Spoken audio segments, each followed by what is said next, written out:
Hello everyone, good afternoon. My name is Ryan Marabella and today I would like to present my presentation on assessment, engagement, and communication. Today we'll be discussing several properties of each of these three domains as well as the online tools I chose to represent these three. So the three online tools I chose will be EduBlog, Poll Everywhere, and Screencast-O-Mantic. Throughout this PowerPoint, we will discuss several properties of each of these three online tools, as well with some pros and cons of using each of these in a classroom.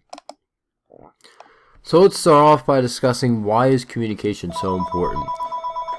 Well, communication is important not just in a classroom, but outside the classroom as well. Whether you're at a job, you're at a business meeting, it's important to have these communication skills, and therefore with an online system like EduBlog is a great place to start and a great place to establish these communication skills between each other.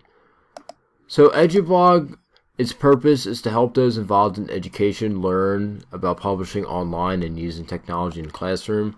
We'll see this later on, but just to get the gist of it, students will by the time they're done using EduBlog, they'll be experts hopefully and uploading videos from different sites and posting them on EduBlog or just replying to several threads.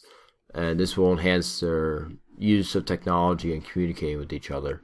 It's also very accessible. All students have to do is type in EduBlog in the URL. Just type in edublog.com, find their classroom page, type in the class code, as we'll see in future slides, and they're in. Okay, so further uses. So EduBlog is a space, an online space where students can post their ideas and many other things which are important to learning and important to the classroom. And the activities that they're involved with, they usually coincide with teacher prompts, similar to how we see on Canvas where a teacher posts a question or a prompt for the students to respond to. They can access this as well as students can reply to other students. Again, similar to how we do on Canvas, we can reply to each other's threads on there. Students can reply to an assigned reading or a task or a prompt that the teacher posts. So if they're required to respond to each other or even just have a question, there's a space where they can type in their question for the teacher to see. Students can also watch a lesson or videos that the teacher uploads on the EduBlog. So, for instance, if a teacher uploads a Khan Academy video from YouTube, they can import it onto EduBlog, and students can access it and watch it at any point. Or even if they want to import some articles on the EduBlog from different sites, the teachers can do that. Okay, so this is a post I made a couple weeks ago on EduBlog, basically telling everyone, hopefully everyone found their way, welcome back to school. Please check out this page at some point throughout the semester as the assignments for week 1 have been posted already. And feel free to get started on any of them, on any of the content. So if we click this link down below, there we have it, the same post I made, except this page is now color-coded, in case students like color better, or they respond to color better, and just to make it pretty as well.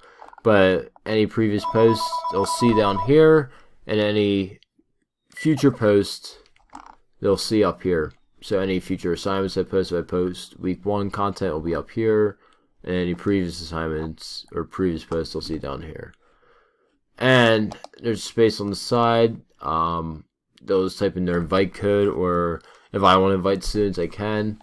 All I have to do is just type in the code or a student's name, and they're in. So moving on with EduBlog. So EduBlog is very similar to other online community places.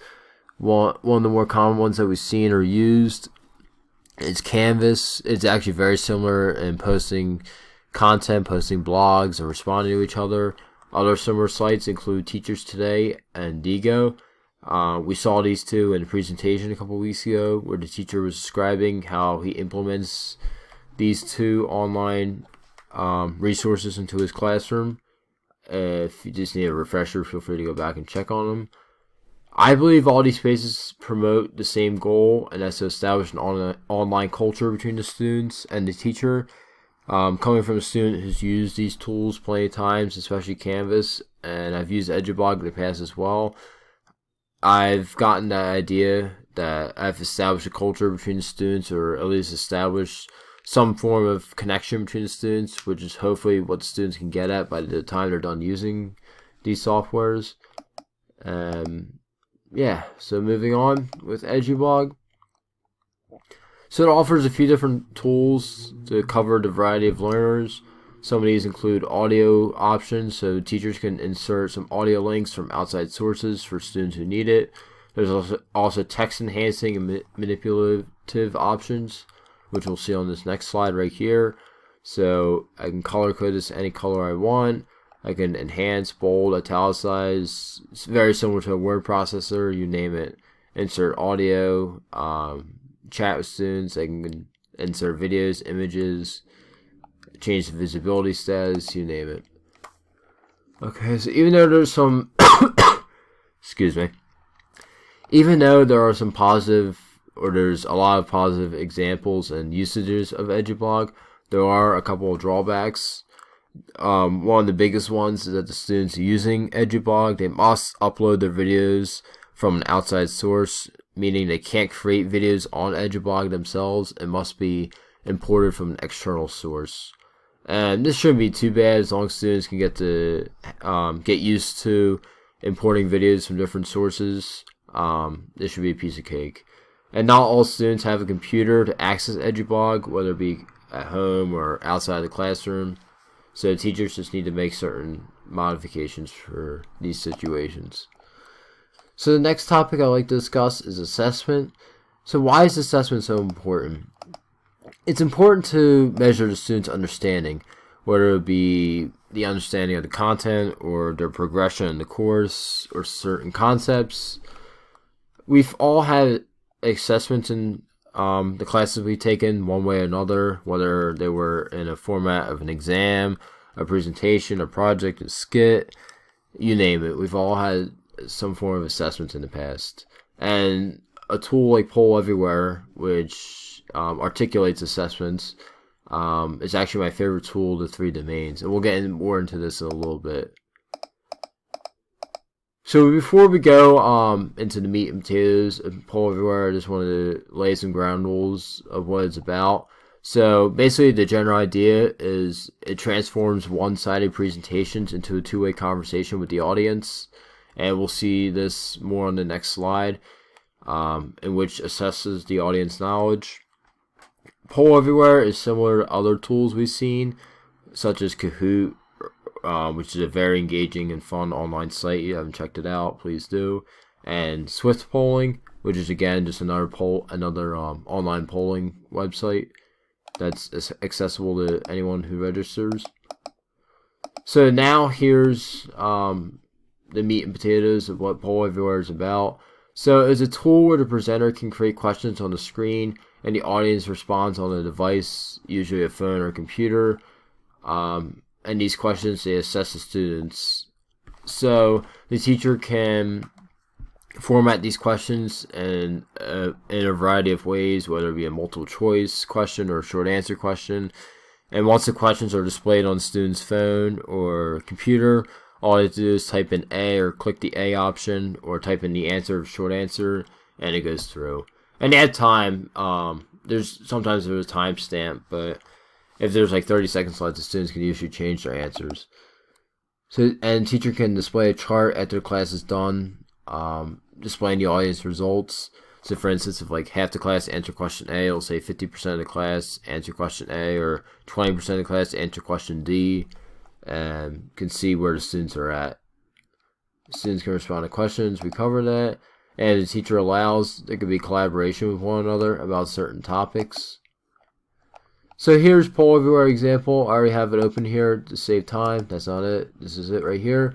So I pose a question. What's an example of an irrational number from A, B, C, D, or E? The answer's A. And when I choose to activate the poll, I just when I choose to activate the poll, all the students have to do is copy this link or type this in the URL, or they're using a mobile device, just text this to 22333 to join in, and then once they join in, they can answer it, and then once everyone's done answering it, I can clear the responses or show is correct, or show the responses again. And then I can go next or previous if they want to see a question again or move on. Okay, so continue on poll everywhere. Before we discuss this real quick, I just want to discuss why it's my favorite. I just think sometimes it's important for students to get a variety. Sometimes taking in-class exams, written exams can be overwhelming. So it's good to change up some stuff. And also you can ask questions that are not related to the class content. You just want the students to have a mental break from the material. So now let's get into this slide, which is the pros. Well, we discussed the pros, but here's a couple of the drawbacks in using poll everywhere. Not everyone has a mobile online device, so again, teachers need to make certain modifications for this. There could be a higher risk of cheating if they're online, for instance. They could look up potential answers if the teacher doesn't want them to collaborate or use any other sources, so they just have to be careful. Sometimes audience results, if they choose A and they meant B and they didn't have enough time, they go at their time limit, or they just made a mistake and they chose question A. This shouldn't just be a single indicator to where students are at. It should be a tool in these circumstances, so just be careful. So last but not least, engagement. Why is engagement so important? Well, it's important for many reasons. A, make sure your students are not lost, and B and C and D is make sure that all students are on task and are up to date with the material. Especially when teaching a subject like math, like myself, there needs to be more than one approach to the subject. So there's a few different ways to capture the students' engagement in the classroom. A couple of more popular ones are flipped classroom. We discussed this a couple weeks ago. You basically do learning outside the classroom, do the classwork and homework inside the classroom. It could be online videos like Khan Academy videos, or a teacher can post certain podcasts or class content and upload it on the EduBlog. Get like a 2-for-1 deal. And I mentioned podcasts already. They can create a podcast of themselves working out the problems or just teaching new materials on like a snow day or if certain students need to catch up. So Screencast-O-Mantic is a powerful screen recorder that allows users to capture anything that's happening on their screen. So I'm using Screencast-O-Mantic right now to do this presentation. And as you can see everything that is on my screen or all the tabs I've opened. So this is very similar to other tools like ActiveInspire.